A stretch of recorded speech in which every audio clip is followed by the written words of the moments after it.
Bus tabrak mobil patwal di sub di jalur tol Solo Ngawi.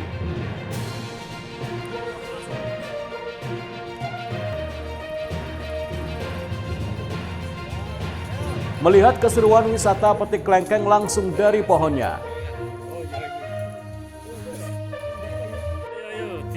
Assalamualaikum warahmatullahi wabarakatuh, pemirsa JTV Bojonegoro. Senang sekali saya Semi Ramadan kembali hadir menjumpai Anda di program Sketsa Pengawan untuk edisi hari ini. Selain dua informasi utama tadi, kami juga masih memiliki informasi penting dan juga berita menarik lainnya dari Bojonegoro dan sekitarnya. Pemirsa, mari kita ikuti Sketsa Pengawan selengkapnya.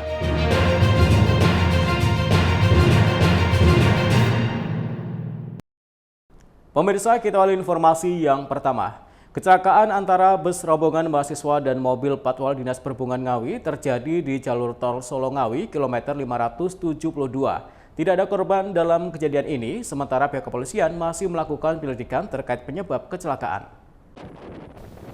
Bus pariwisata Nopol H7518OC mengalami kecelakaan di jalur tol Solo Ngawi, kilometer 572, masuk Desa Gemarang, Kecamatan Kedunggalar, Kabupaten Ngawi pada Senin siang. Bus rombongan mahasiswa dari Semarang itu menabrak mobil patwal Dinas Perhubungan Pemkab Ngawi dengan nopol AE8297CP yang saat itu tengah berhenti di jalur lambat ruas tol karena mengalami masalah. Kejadian bermula saat bus pariwisata yang dikemudikan Heri, 55 tahun, warga desa Pancuran, Kecamatan Tingkir, Salatiga, melaju dari arah Solo menuju Ngawi dengan tujuan dari Semarang ke Surabaya. Bus bermaksud mendahului kendaraan truk di depannya dari sebelah kiri. Saat di lokasi kejadian, ternyata ada mobil patwal yang tengah berhenti hingga akhirnya kecelakaan tidak dapat dihindarkan. Semarang, Pak. Mau ke acara apa ini? Acara kunjungan ke Surabaya dulu. Oh, wisata gitu. Dari mana nih, Pak? Dari Semarang. Nggak, artinya dari anggota mana atau? Polines. Oh, Polines Semarang. Polres Semarang. Mahasiswa ya? Mahasiswa. Oh. Terus ini lawannya tadi apa lawannya tadi, Pak? Itu ada kena patroli itu. Oh. Itu gimana? Ditabrak belakang atau seperti apa? Tabrak belakang. Soalnya ada truk yang mau ke yang kanan. Oh, bawa menghindari. Dari truk itu. Ada yang luka atau gimana, Pak? Tidak ada satu pun tidak ada yang luka. Semuanya lanjut ke berangkat. Penuh. Penumpang ada berapa nih, Pak? 50. Tadi sempat yang nabrak ke pembatas itu yang mobil mana, Pak? Yang ini. Bus ini? Oh, tapi nggak sempat oleng atau gimana? Tidak. Peristiwa kecelakaan tersebut dibenarkan Kanit Gakum Satlantas Polres Ngawi, Ibtu Parsidi. Menurutnya tidak ada korban jiwa dalam kecelakaan tersebut, baik dari pihak bus maupun mobil patwal. Meski demikian, kerasnya benturan membuat mobil patwal terperosok di parit tepi jalan tol, sementara bus menabrak pembatas jalan tol hingga berbalik arah. Dari kendaraan bus yang bergerak dari arah barat ke timur, searah di depannya kendaraan Nissan Navara yang pada saat itu sedang berhenti di jalur darurat. Nah, kendaraan bus hendak mengendahului kendaraan R6 yang ada di depannya, menyalip sebelah kiri sehingga menunggur kendaraan Nissan Navara dan Nissan Navara terperosok masuk parit. Demikian. Ada korban dan? Untuk alhamdulillah korban jiwa nihil, hanya kermat. Demikian. Itu rombongan mahasiswa kan? Siap, betul sekali, rombongan mahasiswa tujuan Surabaya. Seluruh penumpang bus selanjutnya dialihkan ke bus yang lain. Kedua kendaraan yang terlibat kecelakaan diamankan di pos polisi terdekat. Kasus kecelakaan ini kini dalam penanganan unit Gakum Satlantas Polres Ngawi. Ita Wahyu, JTV Ngawi. Sementara itu, sebuah mobil mengalami kecelakaan tunggal hingga terperosok ke parit di jalur tol Solo Ngawi. Dua korban, yakni pengemudi dan penumpang, mengalami luka dan langsung dilarikan ke rumah sakit terdekat. Kecelakaan tunggal terjadi di ruas tol Solo Ngawi, tepatnya di kilometer 569A masuk Desa Jengkrik, Kecamatan Kedunggalar, Kabupaten Ngawi pada Selasa siang. Tim medis dari Jasa Marga Tol setempat berupaya memberikan penanganan medis sementara kepada penumpang dan pengemudi mobil. Kedua korban selanjutnya dibawa tim medis ke Rumah Sakit Widodo Ngawi untuk mendapatkan perawatan. Kecelakaan tunggal itu bermula saat mobil dengan nopol S1317XF yang dikemudikan Edi Mulyanto, 72 tahun, warga Jombang, bersama istrinya melaju dari arah Solo menuju Ngawi. Sesampainya di lokasi kejadian, pengemudi diduga mengantuk hingga mobil oleng dan menabrak pembatas tengah jalan tol hingga membuat ban depan pecah. Mobil terus melaju oleng hingga terjun ke parit. Pengemudi sempat terjepit dan berhasil diselamatkan oleh warga. Itu dari arah barat ya, barat ya. Dia itu meletus meletus ban kanan yang depan, terus akhirnya ngantem barrier lari ke kiri, terus kejadian di sini. Ke parit ini ya? Ya ke parit, terus penumpangnya dua orang, bapak sama ibu. Kondisinya ya luka-luka tadi. Luka parah. Tadi ada yang sempat kejepit Pak? Sopirnya kejepit di depan, tapi ya mudah-mudahan cepat diambil. Caranya diambil tadi gimana? Ya bareng-bareng. Ditolong warga tadi? Ditolong warga gitu. Kedua korban luka kini dirawat di Rumah Sakit Widodo Ngawi. Sementara kendaraan mobil dievakuasi oleh petugas jasa marga ke pos polisi terdekat. Kasus kecelakaan tunggal itu kini ditangani unit Gakum Satlantas Polres Ngawi. Semula dari kendaraan Kijang LGX dari arah barat ke timur sampainya di KM 569, diduga pengendara oleng ke kanan sehingga menabrak median dan banting ke kiri masuk ke parit. Sempat pecah ban gitu Mas? Siap, betul sekali. Jadi setelah mengundur median terjadi pecah ban masuk ke parit. Ya. Itu ngantuk atau gimana dah? Ya, dari hasil olah TKP dan keterangan saksi diduga pengemudi mikroslip atau ngantuk sejenak. Berapa orang luka dan? 2 orang luka-luka sudah dievakuasi di Rumah Sakit Widodo Ngawi. Ito Wahyu, CTV Ngawi. Pemirsa, pangkalan gas LPG 3 kg di Kabupaten Jombang menyatakan belum siap menerapkan pembelian langsung ke konsumen. Selain menambah pekerjaan pangkalan, mereka juga memikirkan nasib pengecer langganannya yang kehilangan pendapatan. Gencarnya pemberitaan pemangkasan pengecer gas LPG 3 kg yang berlaku mulai tanggal 1 Februari 2025 kemarin ternyata belum diberlakukan di Kabupaten Jombang. Salah satunya seperti terpantau di pangkalan LPG 3 kg yang ada di Desa Japanan, Kecamatan Gudo, Jombang pada Selasa pagi. Pangkalan ini masih tetap melayani pengecer meskipun diberitakan pemerintah telah mulai memangkas pengecer. Alasan pangkalan karena hingga saat ini belum ada surat resmi dari agen atau dari Pertamina terkait larangan melayani pengecer. Pangkalan yang setiap hari menjual antara 250 hingga 300 tabung gas LPG 3 kg ini belum mengalami kelangkaan. Stok pangkalan masih normal, namun harga memang mengalami kenaikan menjadi Rp18.000 sesuai harga eceran tertinggi yang terbaru. Pemilik pangkalan gas LPG 3 kg, Kristina Damayanti mengatakan, wacana pemangkasan pengecer telah didengar sejak beberapa hari lalu. Namun dirinya belum menerima petunjuk atau surat dari agen ataupun dari Pertamina, sehingga penjualannya tetap seperti biasa melayani pengecer-pengecer. Ia menegaskan jika pemerintah menerapkan pemangkasan pengecer, pembelian konsumen langsung ke pangkalan, pihaknya mengaku belum siap. Pasalnya hal tersebut akan menambah pekerjaan pangkalan, serta akan terjadi antrian panjang. Bukan hanya itu, pihak pangkalan mengaku juga merasa kasihan karena pengecer langganannya yang jumlahnya puluhan akan kehilangan pekerjaan. Belum siap Pak. Kenapa? Nggak siap, karena gimana ya, itu menambah pekerjaan saya. Di samping itu juga kasihan untuk untuk pelanggan saya yang pengecer-pengecer itu. Nanti tabungnya mau dikemanakan, terus penghasilnya kan dari situ. Kalau dipotong otomatis kan ya dia nggak bisa dapat penghasilan gitu. Kalau punya saya 20-an lah lebih. 20-an lebih lah. Jadi selama ini pengecer mengandalkan mengambil barang dari sini kemudian diecer ke kita yang mengantar Pak, kita mengantar. Kita pakai jasa mengantar ke tempatnya. Jadi orangnya tinggal mengecer saja. Sejauh ini sudah ada informasi belum dari Pertamina terkait dengan itu? Untuk saat ini belum ada informasi dari pihak agen dari saya, belum ada. Pangkalan berharap agar pemerintah tidak memberlakukan pemangkasan pengecer gas LPG seperti yang ramai di pemberitaan. Sebab selain menyulitkan pangkalan, jika tidak ada pengecer, juga menyulitkan masyarakat yang jauh dari pangkalan. Saiful Mu'alimin, CTV, Jombang. Pemerintah Kabupaten Bojonegoro resmikan Puskesmas Rawat Inap Tanjung Harjo. Informasinya akan kami hadirkan saat lagi, tetaplah di Sketsa Bengawan.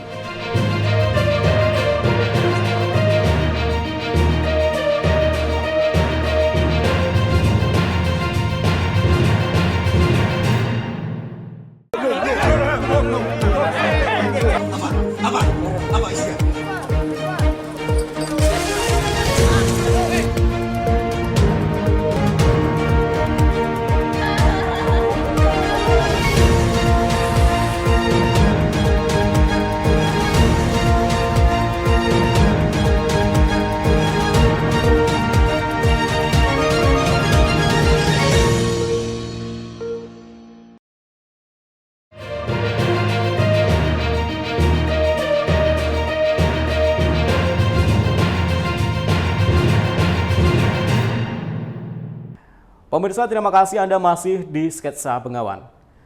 Pemerintah Kabupaten Bojonegoro melalui Dinas Kesehatan meresmikan Puskesmas Tanjung Harjo yang memiliki fasilitas rawat inap. Peresmian gedung baru ini guna meningkatkan pelayanan kesehatan bagi masyarakat. Pemerintah Kabupaten Bojonegoro melalui Dinas Kesehatan setempat pada Selasa pagi meresmikan gedung baru Pusat Kesehatan Masyarakat atau Puskesmas Tanjung Harjo.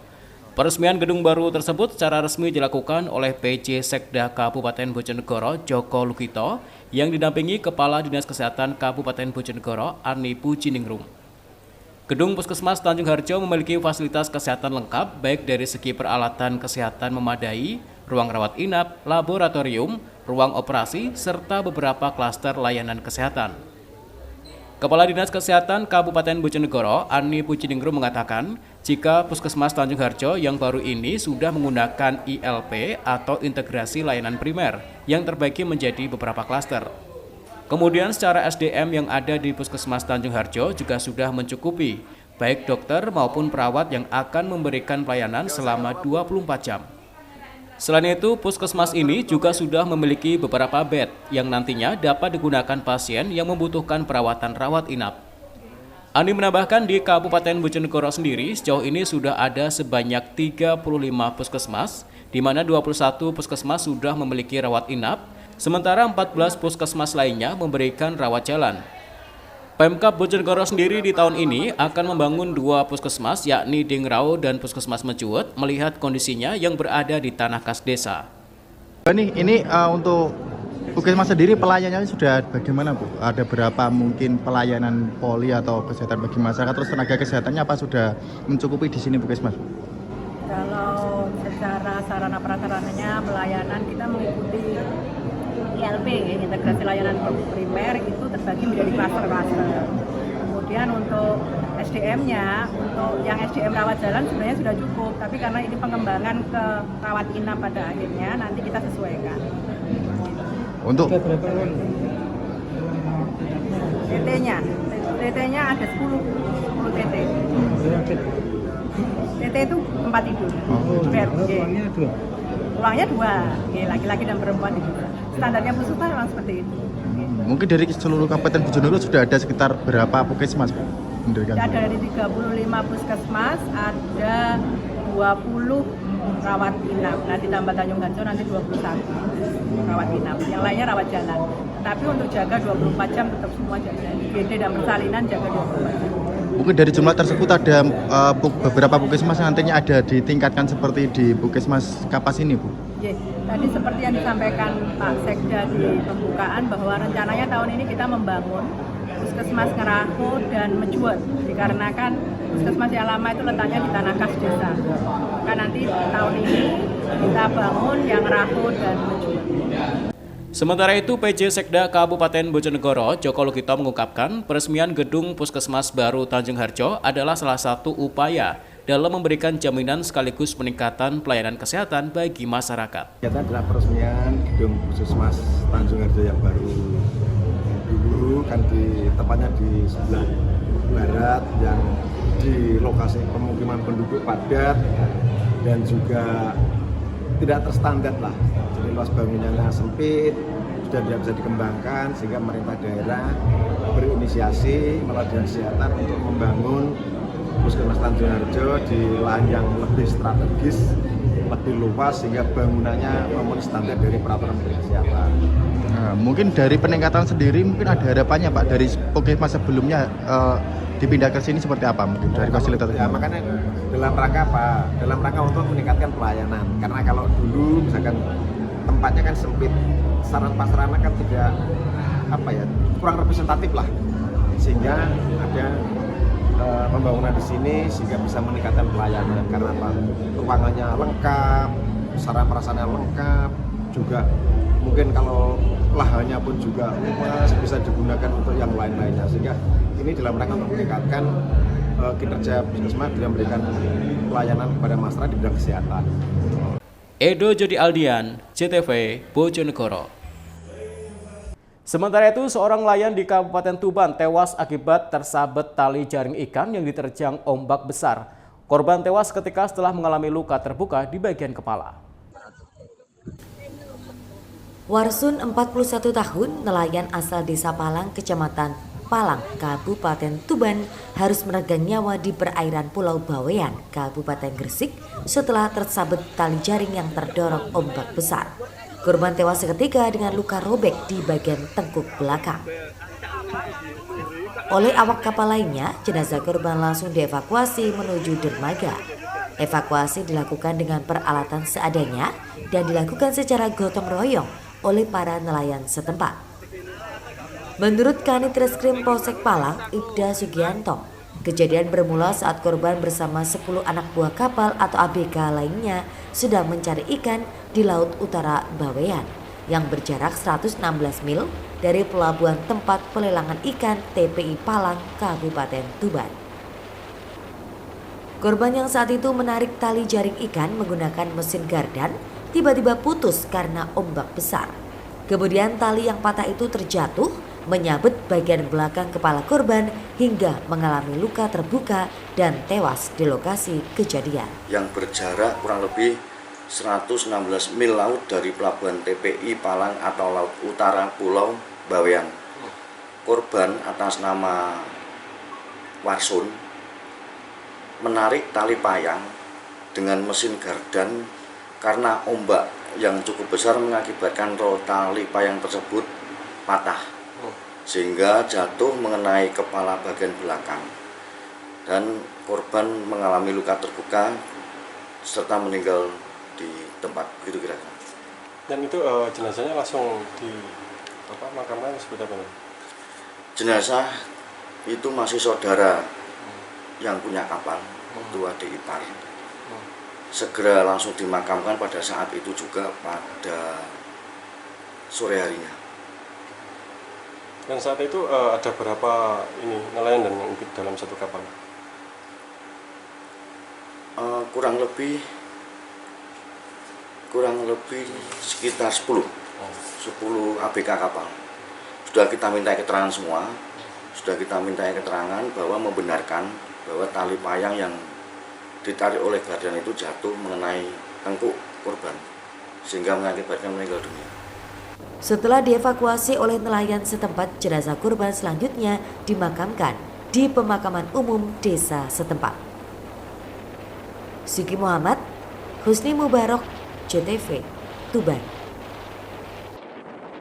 Pemirsa, seorang pemuda nekat menggasak satu unit kulkas dari sebuah tempat kos di Kabupaten Tuban. Aksi pelaku datang hingga membawa kabur kulkas berukuran besar tersebut terekam CCTV. Selain itu, pelaku yang kepergok penjaga kos juga berpura-pura menjadi tukang servis yang dihubungi oleh pemilik kos. Aksi seorang pemuda mencuri salah satu unit kulkas dari sebuah tempat kos milik Joko Sulistianto di Kelurahan Latsari, Kecamatan Tuban Kota, Kabupaten Tuban Minggu pagi terekam kamera pengawas CCTV. Dalam rekaman terlihat pelaku masuk ke sebuah ruang tamu dan menyeret sebuah kulkas 2 pintu.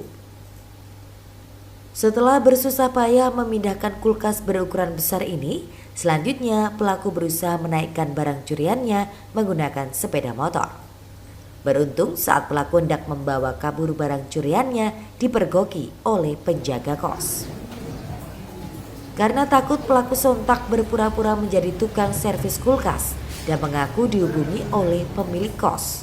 Bahkan agar terlihat seperti tukang servis, pelaku juga membongkar pintu hingga perlengkapan kulkas.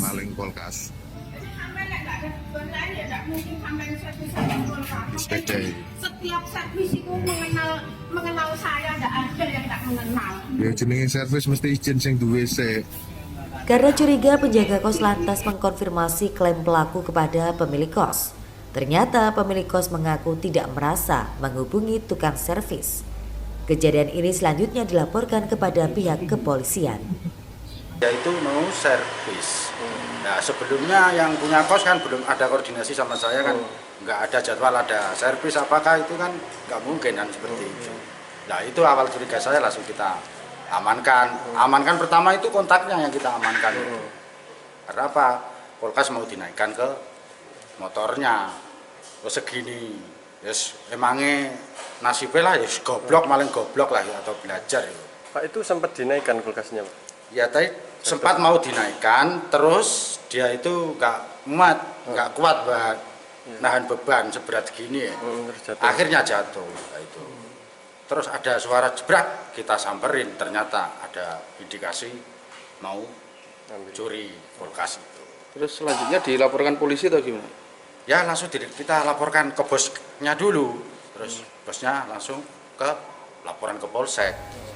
Kanit Reskrim Polsek Tuban, Ibda Abdul Latif Reksonegoro mengatakan pelaku bernama Wisnu Adi Prasetya 31 tahun, warga Kelurahan Kebonsari, Kecamatan Tuban Kota. Dari keterangan pelaku, aksi tersebut dilakukan lantaran tidak punya uang untuk memenuhi kebutuhan sehari-hari. Keterangan dari tim kita, hasil penyelidikan, dia itu datang sendiri. Ada melihat kos-kosan terbuka, dia masuk, di situ ada barang, mencari barang dan ditemukan kulkas. Nah, kulkas itu rencananya diangkut pakai sepeda motor. Terus sempat gagal juga. Ini diamankan.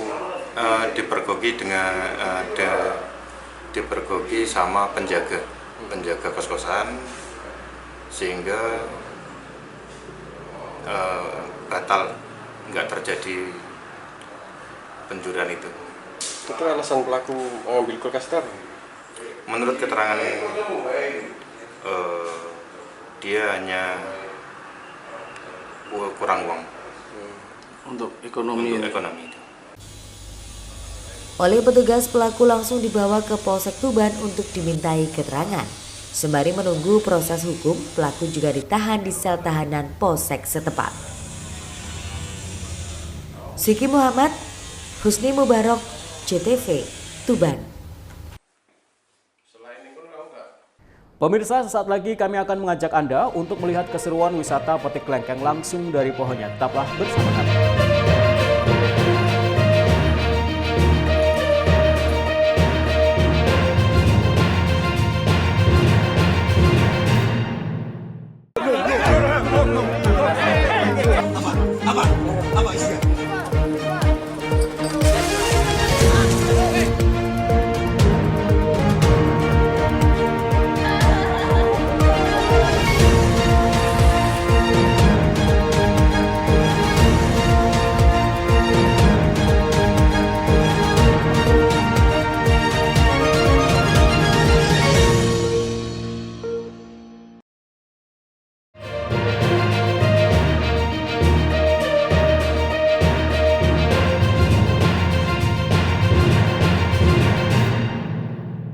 Pemirsa, terima kasih Anda masih di Sketsa Bengawan. Bagi traveler sekaligus pecinta buah segar, tak lengkap rasanya jika belum berkunjung ke agrowisata Kebun Kelengkeng di Kabupaten Tuban. Selain menyuguhkan eksotisme alam pedesaan, pengunjung juga dapat memetik dan mencicipi buah kelengkeng langsung dari pohonnya. Buah hasil budidaya petani tradisional tersebut dijamin manis dan berdaging tebal. Inilah agrowisata Kebun Kelengkeng yang ada di Desa Sugian, Kecamatan Merak Urak, Kabupaten Tuban. Area seluas 12-an hektar ini selalu ramai dikunjungi wisatawan, terutama memasuki masa panen seperti sekarang. Pengunjung didominasi rombongan keluarga, instansi, atau komunitas. Keindahan alam dan asri menggoda pengunjung untuk bersuah foto. Selain menikmati eksotisme alam pedesaan, pengunjung juga dapat memetik buah kelengkeng langsung dari pohonnya. Pengunjung bisa mencicipi gratis, namun harus membayar jika membawanya pulang sebagai buah tangan. Untuk harga bervariasi antara Rp30.000 sampai Rp40.000 per kilogram, bergantung pada kualitas buah. Tapi jangan khawatir dengan rasa. Kelengkeng di seluruh area dijamin memiliki rasa manis dengan buah tebal serta berbiji kecil.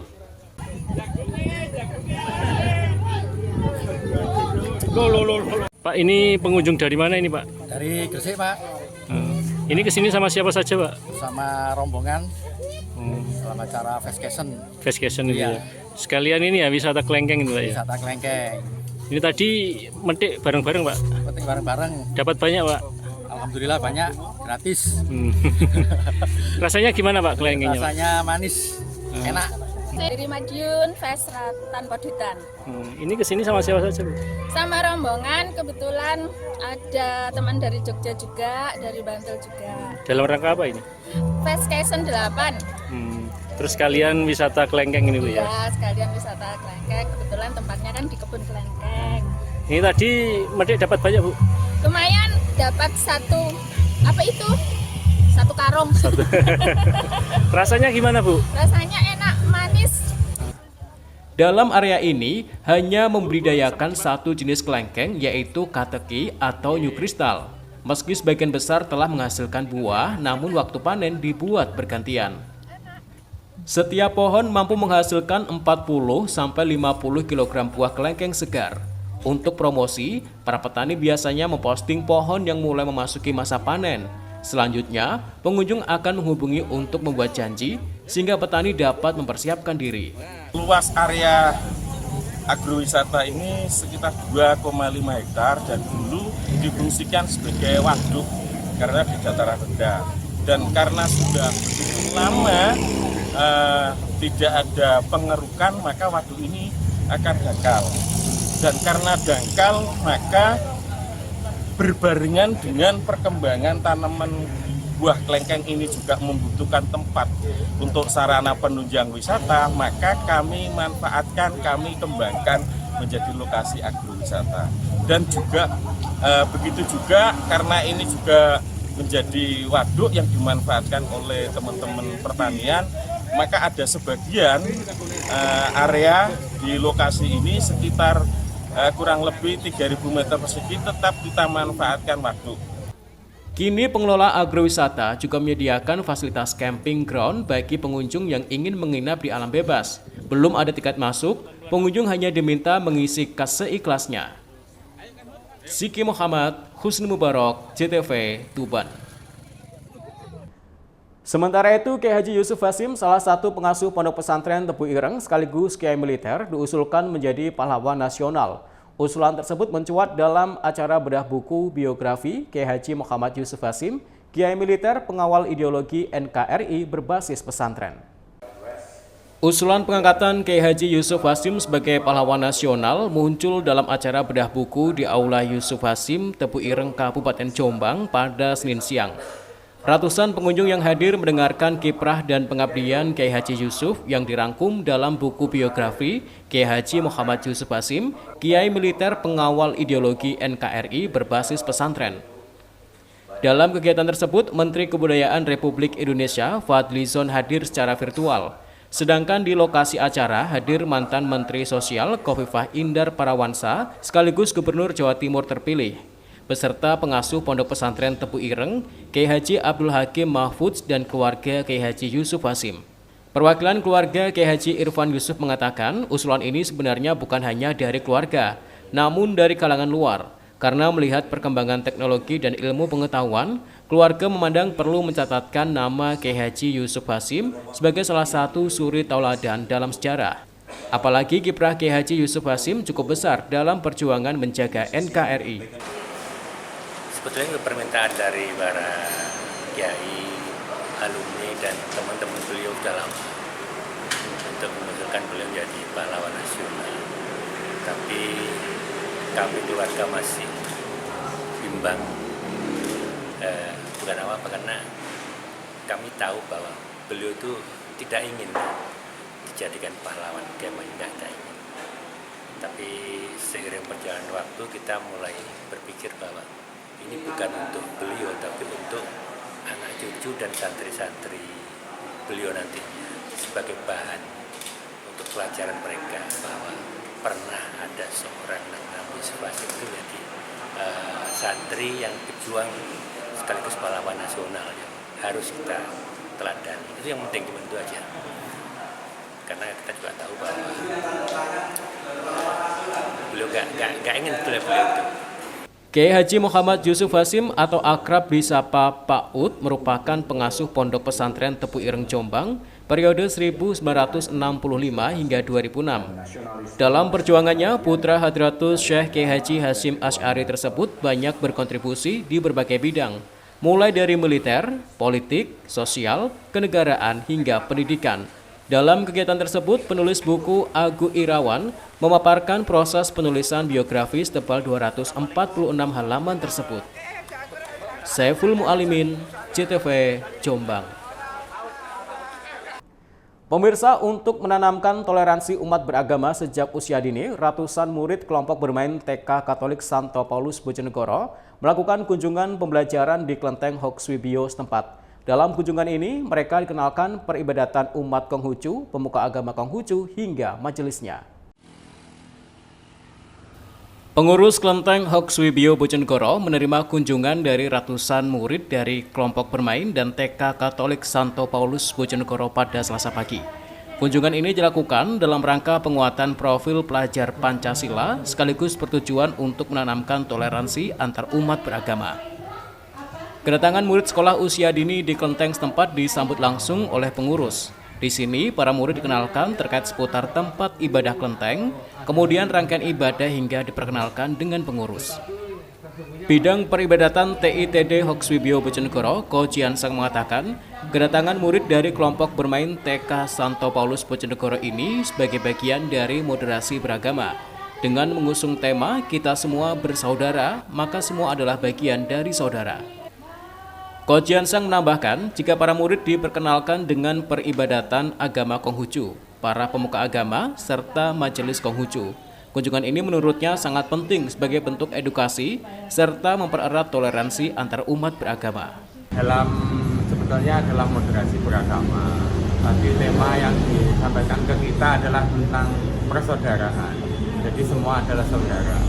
Jadi kita mengenalkan tentang peribadatan agama Konghucu, dan para pemuka agama Konghucu siapa saja, dan untuk majelisnya agama Konghucu adalah Majelis Tinggi Agama Konghucu Indonesia atau Matakin, dan kita di sini kebetulan di tempat Kelenteng Hokswibio TITD, tempat ibadah Tridharma. Jadi ada Konghucu, ada Tao, ada Buddha, yang semua itu adalah untuk merajut persaudaraan.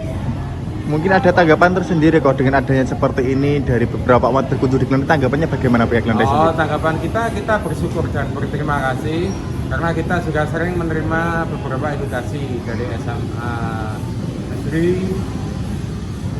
dari daerah Magomulyo pernah ke kita, terus dari SLB Sumberjo juga pernah. Jadi terbuka ya untuk umum, untuk bisa ya, edukasi bersifat umum, nanti bisa berkirim surat ke sekretariat, nanti di ACC sama ketua, nanti kita akan berikan materi sesuai dengan yang diharapkan oleh para yang mengundang tadi. Sementara itu, Kepala Sekolah Kelompok Bermain TK Katolik Santo Paulus Bojonegoro, Teresa Sriwahyuni mengungkapkan, kunjungan ini dalam rangka penguatan profil pelajar Pancasila, moderasi beragama, serta toleransi antar umat beragama. Ini memang dalam rangka topik pembelajaran di sekolah, temanya kita semua bersaudara. Jadi ada hubungannya juga itu mengajarkan anak-anak toleransi antar umat beragama. Karena di sekolah kami juga ada bermacam-macam agama, jadi momen pas ini juga masih di bulan Imlek ya. Jadi kami mengajak anak-anak ke sini supaya anak-anak mulai sejak dini tumbuh sikap toleransi beragama. Ada sekitar berapa murid Bu yang datang ke sini? 114 anak.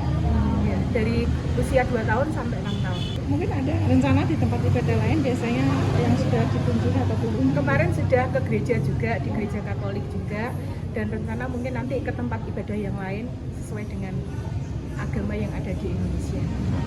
Ini baru pertama kali atau sudah sebelumnya pernah ke sini, Bu? Kalau ke Kelenteng baru pertama kali. Cuma kalau kami mengundang barongsai tiap tahun di sekolah. Edo Jadi Aldian, CTV, Bojonegoro. Pemirsa, informasi tadi sekaligus mengakhiri sketsa Bengawan untuk edisi hari ini. Jangan lupa follow akun sosial media kami di bawah ini. Kirimkan kritik dan saran Anda ke alamat email kami ctvbojonegoro@ctv.co.id. Terima kasih atas kebersamaan Anda. Saya Semi Ramadan bersama kerabat kerja bertugas pamit dari hadapan Anda. Wassalamualaikum warahmatullahi wabarakatuh. Salam CTV Bojonegoro.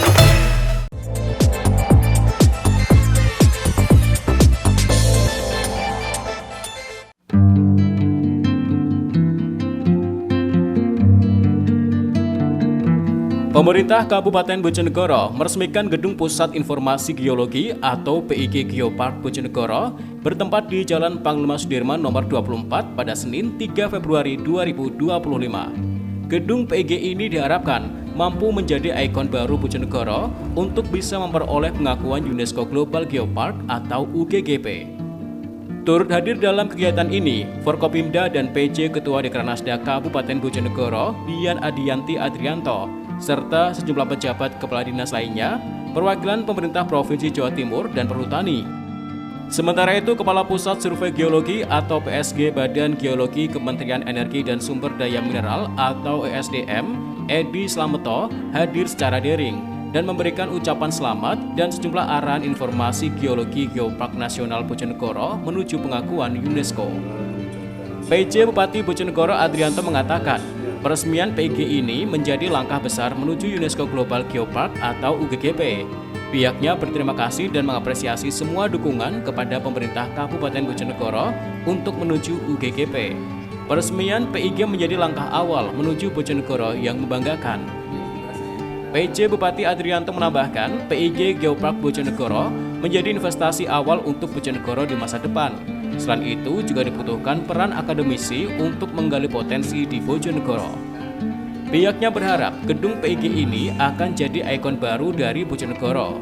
PJ Bupati mengajak para stakeholder untuk mengoptimalkan dan memperbanyak kegiatan sehingga PIG dapat menjadi pusat kegiatan yang bersifat luas, bukan hanya di Bojonegoro, tapi juga regional hingga nasional. Selain itu, juga berharap PIG Geopark Bojonegoro memberikan dampak yang optimal. Selesainya pembangunan gedung pusat informasi geologi ini adalah sebagian dari langkah besar yang akan kita ambil untuk satu tujuan besar, yaitu mendapatkan pengakuan atau status dari UNESCO. Tapi tentunya itu juga bukan tujuan terakhir. Ada tujuan yang saya kira yang jauh lebih besar, yaitu biasanya kita selalu menyebutkannya itu adalah masa depannya Bojonegoro. Masa depan Bojonegoro ini tentunya harus selalu menjadi perhatian kita. Karena kalau kita lihat tadi dari paparan bahwa hasil minyaknya Bojonegoro ini berarti sudah jangan-jangan paling tua yang ada di Indonesia. Tadi informasi dari Pak Kampus tadi sedikit lebih tua daripada yang ada di Bumi. Berarti kita sudah cukup lama. Tentunya pertanyaan besarnya adalah apa yang terjadi zaman dahulu dan apa yang akan terjadi di masa depan. Ini penting. Ini harus kita semua pikirkan. Investasi kita dalam membentuk PIG ini adalah investasi awal untuk bagaimana kita menuju Bojonegoro ini ke masa depan. Banyak rencana kita yang akan kita kerjakan, mulai dari menjadikan PIG ini pusat pendidikan, pusat pariwisata, pusat pengembangan UMKM dan lain-lain. Tetapi tentunya ini semua tidak akan lepas dari dukungan Bapak Ibu semua, khususnya dukungan dari sektor dunia usaha. Dan tentunya juga dukungan dari seluruh komponen masyarakat. Misalnya di sini ada Exxon. Saya pernah ngobrol dengan Exxon, kenapa tidak bisa dibangun politeknik atau pusat pelatihan atau semacamnya di Bojonegoro. Ternyata sudah ada di Jepang. Nah, karena kita sudah punya PIG ini, mungkin nanti Exxon juga bisa melaksanakan studi atau kegiatan atau semacamnya di Bojonegoro, karena tempatnya sudah ada. Mudah-mudahan nanti bisa memilih Bojonegoro ini menjadi pusat-pusat kegiatan untuk semua hal yang terkait dengan isu-isu perminyakan. Tadi kita lihat salah satu yang penting, paparan yang penting saya kira tadi, adanya fosil dinosaurus yang ada di Korea. Sebetulnya itu juga saya kira kita juga punya di Bojonegoro ini. Kita punya banyak fosil itu yang di rumah singgah kita yang ada di Gedewan, kan di situ banyak fosil. Saya yakin masih banyak barangkali fosil-fosil itu yang bisa kita gali, yang bisa kita jadikan objek wisata. Tapi memang ini saya kira peran dari kampus juga kami harapkan ikut aktif untuk menggali potensi-potensi seperti itu. Dan tentunya juga masih banyak, saya yakin potensi-potensi yang lain. Tetapi tentunya dengan adanya gedung PIG ini adalah langkah awal kita untuk terus membuat Bojonegoro kita ini menjadi sesuatu yang Bojonegoro yang membanggakan. Dan harapan saya tentunya, harapan kita semua, gedung PIG ini akan menjadi ikon baru dari Bojonegoro, Bapak Ibu semua. Karena orang luar akan bertanya kalau berkunjung ke Bojonegoro itu kemana. Sekarang kita biasanya mengatakan kekayaan api atau Wonocolo misalnya. Tapi sekarang kita punya PIG. Sehingga harapan saya Pak Kus sebagai GM di sini, tolong benar-benar optimalkan gedung kita ini. Perbanyak kegiatannya, jadikan pusat kegiatan, tidak hanya pusat kegiatan yang sifatnya hanya terlintas hanya sebatas di Bojonegoro. Kita jadikan pusat PIG ini menjadi pusat kegiatan yang sifatnya regional, bahkan kalau bisa menjadi kegiatan yang nasional. Diketahui PIG Geopark Bojonegoro juga dirancang sebagai destinasi wisata edukasi untuk meningkatkan ekonomi masyarakat. Dengan peresmian ini, Bojonegoro semakin dekat dengan status UGGP yang diharapkan mendatangkan manfaat global. Jadi hari ini saya bersama dengan jajaran Forkopimda dan seluruh komponen pimpinan di Pemkab Bojonegoro meresmikan gedung Pusat Informasi Geologi Geoparknya Bojonegoro. Dan ini adalah sebagian dari usaha kita untuk terus meningkatkan kelas dari geopark yang kita miliki. Mudah-mudahan kita bisa mendapatkan pengakuan dari UNESCO sebagai Global Geopark. Dan tentunya tujuan kita tidak hanya sampai untuk mendapatkan pengakuan, tetapi kita akan menjadikan bahwa kekayaan alam yang dimiliki oleh Bojonegoro ini semua potensinya bisa menjadi sesuatu yang membanggakan masyarakat Bojonegoro dan bisa menjadi sumber untuk meningkatkan kesejahteraan masyarakat Bojonegoro tentunya. Dan saya meminta dukungan dari seluruh rekan-rekan media untuk ikut mempromosikan Pusat Informasi Geologi ini. Dan mudah-mudahan akan menjadi salah satu tujuan wisata yang ada di Jawa Timur. Samsul Alim, Yanto, CTV, Bojonegoro.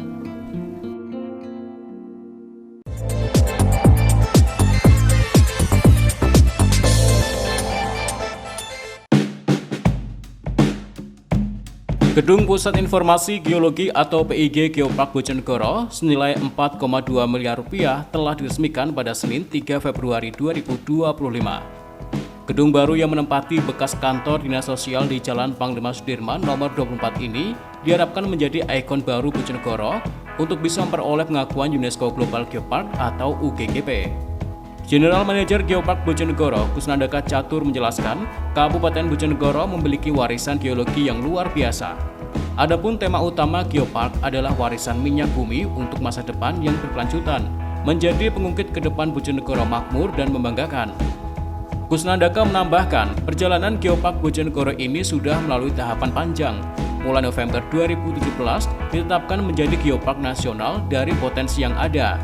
Pihaknya berharap gedung PIG Geopark Bojonegoro memberikan manfaat besar bagi perkembangan geosite.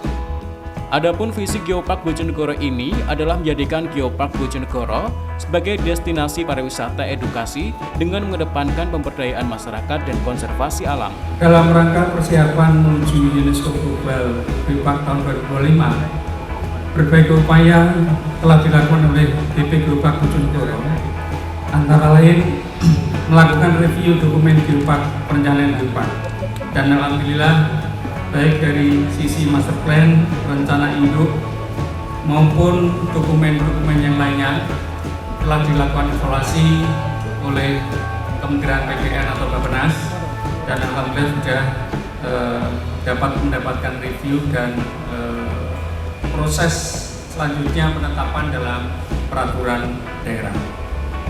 Sisi yang lain terkait dengan Geopark ini sudah kami tuangkan dalam RPJPD sebagai acuan perencanaan jangka panjang Bojonegoro, dan sudah kami rumuskan dalam kajian teknokratik RPJMD dalam rancangan awal RPJMD Kabupaten Bojonegoro periode 2025-2029. Yang kedua, menjamin kemitraan dan kerjasama dengan semua stakeholder dan semua komunitas Geopark Indonesia. Membangun jejaring merupakan salah satu hal yang penting untuk bisa saling bersinergi dan berkolaborasi dan saling belajar dengan para dewan pakar dan geologi. Beberapa terakhir tahun 2024, alhamdulillah, dan terima kasih dan terima kasih Bapak PJ Bupati untuk mengikuti berbagai kegiatan bagi BP Geopark Bojonegoro yang barangkali mulai tahun 2018 dan karena adanya COVID kita vakum untuk kegiatan-kegiatan dimaksud. Kemudian yang ketiga, melengkapi sarana fasilitas dan amenitas di semua titik geosite. Sarana fasilitas mulai dari pemasangan tujuh arah, pemasangan sideboard dan pusat informasi, serta penunjang kelengkapan sarana tersebut dilaksanakan kolaborasi baik dengan pendanaan PPD di tahun 2024 oleh perangkat daerah maupun dengan pendanaan non APBD atau CSR. Termasuk kedepannya dilakukan penguatan organisasi pelaksana BP Geopark Bojonegoro dengan tenaga ahli dan ketua pelaksana harian. Yang sementara ini Bapak langsung kami dari GM, namun setelah nanti berkembang perlu ada suatu pengembangan tata kelola organisasi sebagaimana Geopark yang sudah uji BP, yang mana ada ketua pelaksana harian di dalam pelaksanaannya. Yang insya Allah untuk pelaksana harian nanti dan sekretariat untuk Geopark, BP Geopark ada di kantor Pusat Informasi Geologi Geopark Bojonegoro. Dalam rangka menunjang pembangunan sarana fasilitas, aksesibilitas dan amenitas Geopark, Badan Pengelola Geopark Nasional Bojonegoro telah mengajukan pendirian Pusat Informasi PG kepada Badan Informasi Geologi Kementerian SDM. Dengan seizin dan arahan Bapak PJ Bupati, maka gedung Pusat Informasi Geologi Geopark ini merupakan bentuk dari kolaborasi antara Badan Geologi Kementerian SDM dengan Pemkab Bojonegoro. Untuk itu kami mengucapkan terima kasih atas kepercayaan dari Kementerian SDM dalam ini adalah Badan Geologi. Sebagai bagian dari komitmen dan sharing bersama, Pemkab Bojonegoro telah menyelesaikan pembangunan gedung PIG di tahun 2024 yang diampu oleh Dinas Cipta Karya.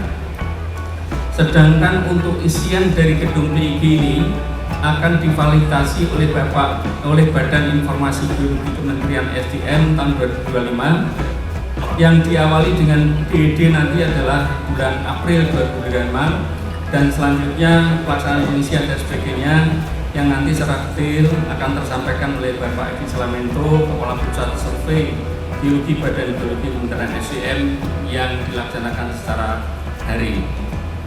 Sehingga sementara saat ini isian yang nanti akan kita lihat dalam peresmian lokasi Pusat Informasi Geopark ini adalah beberapa koleksi dari Museum Raja Besi Bojonegoro serta koleksi dari penelitian Unigoro, kemudian koleksi-koleksi dari teman-teman komunitas, teman-teman pegiat Geopark yang sebagian dibawa ke gedung ini. Dengan harapan ini nanti menjadi spirit dan pengungkit untuk Bapak Ibu sekalian dalam rangka kita pengembangan dan penggalian berbagai situs-situs yang ada di Kabupaten Bojonegoro. Diketahui ada beberapa geosite Bojonegoro yang diusulkan menjadi UNESCO Global Geopark. Di antaranya penambangan minyak tradisional Wonocolo di Desa Wonocolo, Kecamatan Kedewan, kayangan api di Desa Sendangrejo, Kecamatan Ngasem, dan Banyu Kuning di Desa Krondonan, Kecamatan Gondang. Samsul Alim, Yanto, CTV, Bojonegoro.